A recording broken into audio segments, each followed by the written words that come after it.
আপনি খেয়াল করে দেখবেন যে মানুষটা নবীর দুশ্মনী করে, যে মানুষটা নবীদের আদর্শের বিপক্ষের কথা বলে, যখন মিলাদ মাহফিল শুরু হয়ে যায়, মিলাদের মধ্যে শেরগুলো বলা হয়, হুজুর সাগর শেরগুলো বলে আমার নবীর তায়েফে মারে ফেলেন, আমার নবী তো উহুদের ময়দানে মার খালেন, আমার নবীজি যুবকদের পাথরে মার খালেন, আমার নবীজিকে আবু জেল মারলো, আমার নবীজিকে আবুল হাদিসকে থাপ্পড় মারলো।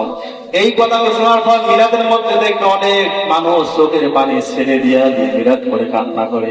মিলাদ করা শেষ, আবার যখন মিলাদের বা সুন্নত খায়, সুন্নত খাওয়ার পর সেই মানুষগুলো নবীদের সমাজ গড়ার বিপক্ষে কথা বলে, কে বলে না?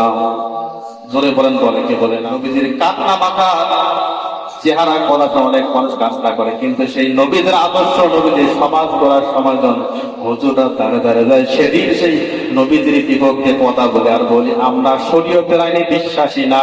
ও মুসলমান, যেই নেতা বললো শরীয়তের আইনে আমরা বিশ্বাসী না, সেই নেতাকে জিজ্ঞেস করো তোমার বিবাহ হুজুর পড়াইছিল, বিবাহ পড়ানোর সময় সাক্ষীকে সামনে রেখে বলছিল যে অমুকের মেয়ে, অমুকের সন্তান, অমুক এত টাকা দেন ধার্জন করিয়া, সরিয়া আইন অনুযায়ী সাক্ষীগণের মোকাবেলায় তোমাকে বিবাহ দিয়ে দিলাম। ও মুসলমান, ও নেতা, তুমি যে সরিয়া আইন মানতেছো না, বলতে সরিয়ার আইন আমি বিশ্বাসী না।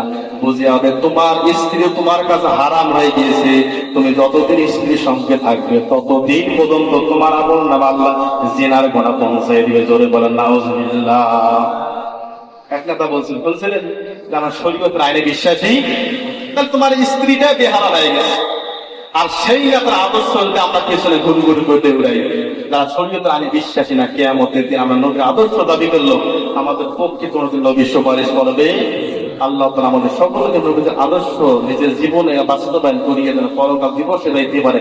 আল্লাহ সকলকে তৌফিক দান করেন। আল্লাহ